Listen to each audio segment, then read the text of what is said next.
Hey, everybody. Michelle is here. Still Saturday. Sun is out in this beautiful land. And I just wanted to come through and just kind of share some things that everyone should consider, basically. And I call it the full circle of deception. And what do I mean by the full circle of deception? Well, what I'm sensing is that the circle is starting to close on a lot of people, and the circle will continue to close on a lot of people. And what does that mean by the circle is closing? Well, if you engaged in certain levels of manipulation, deception, chaos, destruction, and it was all intentional, your circle of deception is closing in on you.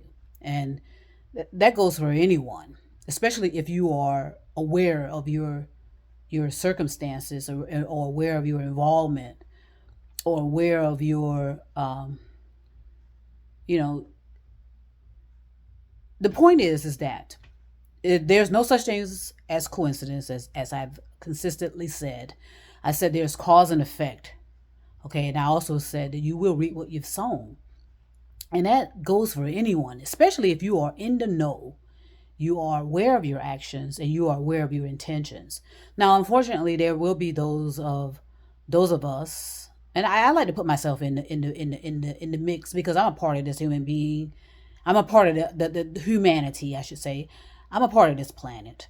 Now, if you were unsuspecting, it still doesn't lessen the fact that you're going to have a circle of deception closing in on you, because you still are responsible for your behaviors and your actions, and you have a level of senses inside of you, even if are using them or not, that alerts you to when you are entering into the territory of unacceptability, criminal. When in other words, when something is right or wrong. Now, we are high enough in our evolution to know better. Okay, we may be pretty low, but we're high enough to know when something is right or wrong. Okay, but if you choose to have your blinders on and just and be nonchalant, uh, lack of empathy and lack of understanding, reason, logic, rationality. I mean, you're still going to be held responsible and accountable for that. So you can't, in other words, you can't keep burying your head in the sand and think, okay, well, that ain't got nothing to do with me. I ain't got nothing to do with that, and all this and that and the other. Because sometimes when you say that you deny your involvement, you know something. Okay, so that makes you closer to, you know, being just as responsible, even though you may claim that you're unaware, okay, or unsuspecting. Now, again, you know, we've lingered so long into this chaos and destruction that it's no longer, in certain areas, it's no longer recoverable. What does that mean? Well, the damage has been done. And how many times has that been said? The damage has been done, and all you're doing is surviving and looking to survive. And those of us who have done the work, who have paved the way, who have walked a different path and taken responsibilities and been accountable for ourselves, we're going to reap the benefits of it all as well. We're going to reap benefits from it. So, like I said, a lot of people like to always focus on doom and gloom, but you have to keep in mind that there is a magnificent, phenomenal, amazing other things taking place as well. It all takes place together. So that's why I separated planet 1, 2, and 3 and 4, just to give you a literal, because a lot of people like to see things literally. Well, those are on planet 1 are falling into that full, what did I call it? Full circle of deception, meaning they're going to be all consumed by their behavior and actions, or lack thereof. Planet 2, you still have room. You have room to maneuver, get yourself in order via meditation, via contemplation, being held accountable, responsible for your behavior, and If you know something, say something. And then, of course, Planet 3 and 4. We don't need to talk about 3 and 4 right now. So, and again, Mother Nature is not having it anymore as well. Planet Earth has had enough. Okay, Planet Earth has had enough. And the animals have had enough as well. Being wiped out, or being compromised, or being who are starving to death. Their homes in the bottom of the sea, constantly being disrupted by our greed. So those of you that are involved in this deep sea drilling and such, there's a cause and effect for that as well, and also consequences. And you're being warned, and you've been warned, so you don't need to be worried about what the fuck I'm saying, because you've been warned about it. Okay, so don't think I'm saying anything that's not heard of before. And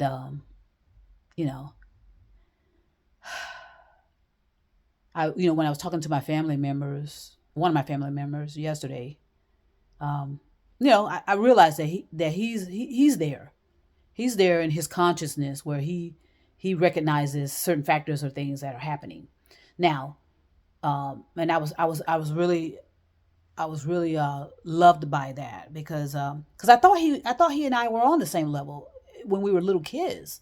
It's like every time, he was always like a protector to me as well. When I would be walking the streets to go to work, I'll look behind me and I'll see him riding on his bike right behind me. He didn't want me to see him, but I saw him riding on his bike, kind of further back, just looking out for me. And that's how Black culture was.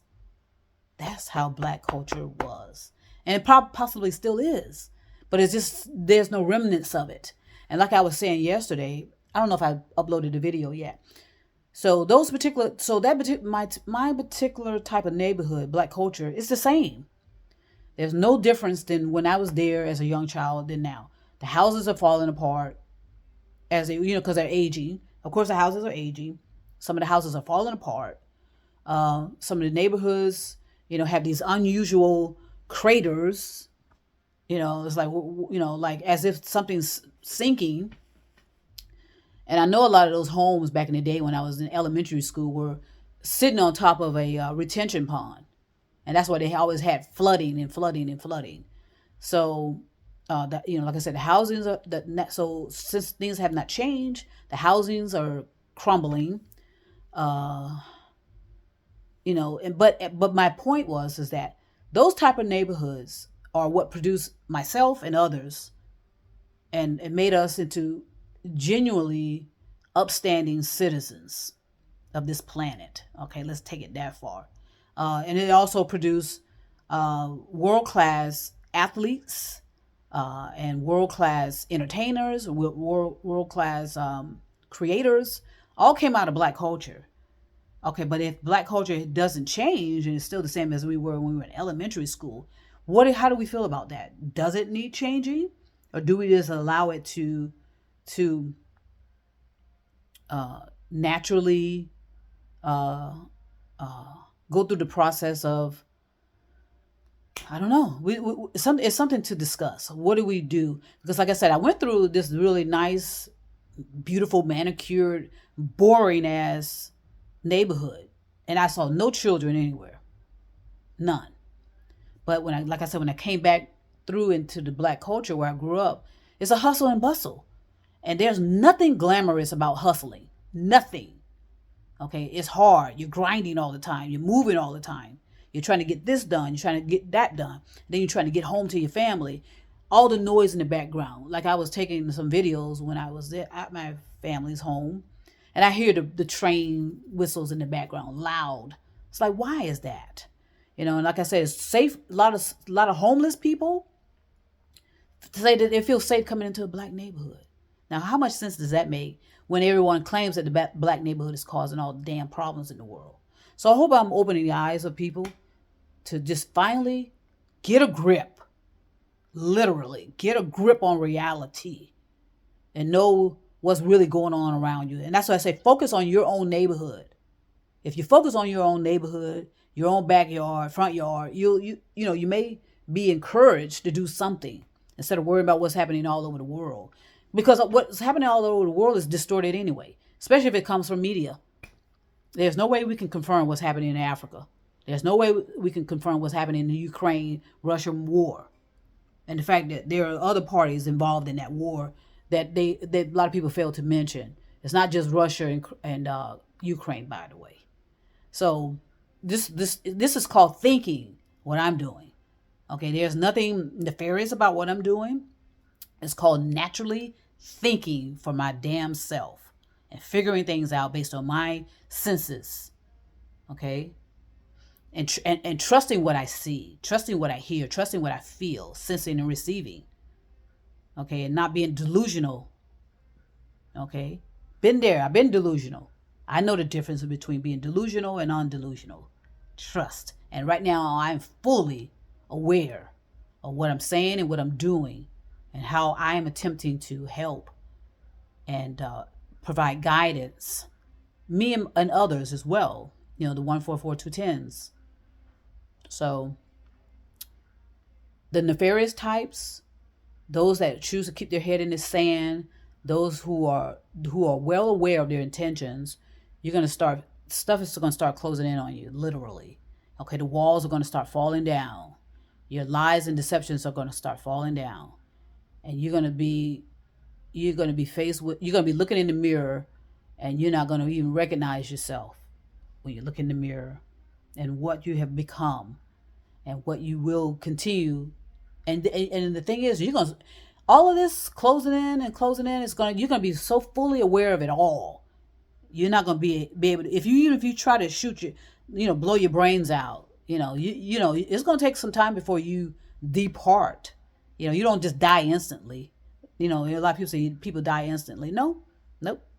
You're alive for let's say at least 30 minutes. Even though you're done blowing your head off, you're not, hung yourself, jumped off a bridge, whatever you plan to do, you're going to have 30 minutes of knowing that's what you've done, being fully aware of it in a more pristine manner. And then you're going to say to yourself, what the fuck have I done? So, isn't that a great plot, though? Good grief. Thankfully, I didn't get into character too much, because I don't know if I could have been able to contain myself. So, the full circle of deception is closing in. And those of you who, like I said, continue to wallow and swirl in the sea, in the sky of deception, manipulation, and carrying on with your narcissistic, sociopath, serial killer mentality, you're going to be reaping what you've sown. And there's nothing frightening or threatening about that. If I heard that, I would say hallelujah. If I'm reaping what I've sown, hallelujah. It feels fantastic to me. It feels phenomenal, amazing, fantastic. Okay, because I put the work in and I'm seeing the results. Okay, so I want to send peace and love to everyone all over the stars, moon, and mountain. There's love in me, and I share my love with you. And I hope that we understand that there is no such thing as coincidences. Okay, you have to reap what you've sown, and other people need to stop interfering in that. I even told my brother that I was talking to yesterday, because I was happy to know that he was attempting to talk to people that in our family about things, but boop. So I told him to just leave it alone, let it be, allow these people to reap what they've sown. We do reincarnate, so it has gotten to that point. Just relax and know that this whatever happens is not an accident. Okay, these are just this is just a factor of life, and so many people have ignored it, and now it's time to take it like a man or take it like a woman. All right, I want to send peace and love again, and trust me, I'll be back.